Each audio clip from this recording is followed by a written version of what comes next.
Conscious ഇങ്ങനെ ഇടക്കിടക്ക് ഇങ്ങനെ കാണിക്കരുത്. കാരണം യുവർ ഓസം, നീ മുടികിട്ടിയാലും മുടികിട്ടില്ലെങ്കിൽ നീ അടിപൊളിയാണ്. ഓക്കെ,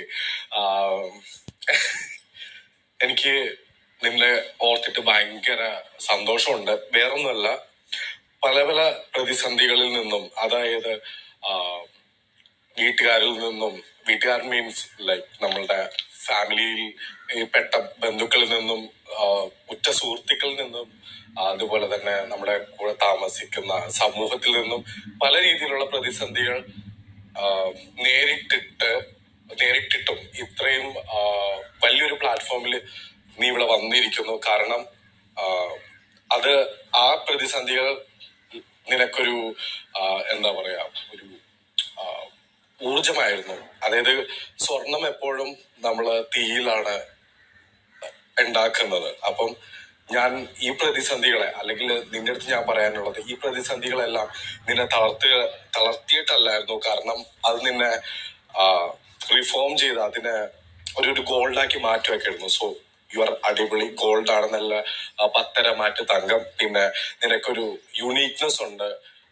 അതുപോലെ തന്നെ എന്താ പറയാ, എനിക്കൊരു ഓറയുണ്ട്. അപ്പൊ അത് ബാക്കിയുള്ളവരിലേക്ക് സ്പ്രെഡ് ചെയ്യണം. പിന്നെ അതുപോലെ തന്നെ നിനക്ക് ഇന്ന് അഭിമാനിക്കാൻ പറ്റും. കാരണം ഇന്ന് ജനകോടികൾ, അല്ലെങ്കിൽ കേരളം, മലയാളികൾ എവിടെയുണ്ടോ, ലോകത്ത് എവിടെ മലയാളികളുണ്ടോ ആ മലയാളികളെല്ലാം നിന്നെ ഇപ്പൊ കണ്ടുകൊണ്ടിരിക്കുകയാണ്.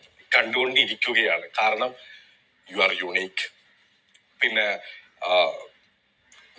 നെവിൻ, നീ ഒരു അടിപൊളി സംഭവമാണ്. പിന്നെ ഫൈനൽ 6 എത്തിയിരിക്കുന്നു. അതിൽ ഞാൻ നിന്നോട് ഭയങ്കരമായിട്ടൊരു സന്തോഷം പ്രകടിപ്പിക്കുകയാണ്, എൻ്റെ ഒരു സ്നേഹം പ്രകടിപ്പിക്കുകയാണ്. നിനക്കറിയാം, നിനക്ക് വേറെ ആരും ഇല്ലെങ്കിലും നിന്നെ ഞാൻ സിനിമയ്ക്ക് കൊണ്ടുപോയിട്ടുണ്ട്. പിന്നെ അതുപോലെ തന്നെ ഇഷ്ടമുള്ള കേക്ക് വാങ്ങിച്ചു തന്നിട്ടുണ്ട്, ഫുഡ് വാങ്ങിച്ചു തന്നിട്ടുണ്ട്. ഇവിടെയാണെങ്കിലും നിന്നെ ഞാൻ നന്നായിട്ട് ട്രീറ്റ് ചെയ്തിട്ടുണ്ട്. കാരണം യു ആർ സ്പെഷ്യൽ. അതുപോലെ തന്നെ നിന്നെ റെപ്രസെന്റ് ചെയ്യുന്ന ഈ കണ്ണാടി എന്ന് പറയുന്നത് ഒരു സമൂഹത്തിന്റെ പ്രതിഫലനമാണ്. അപ്പോ ഞാൻ എന്നിലൂടെ കാണുന്ന ഒരുപാട് ആൾക്കാർക്ക്, ഒരുപാട് ജീവിതങ്ങൾക്ക് നീ ഒരു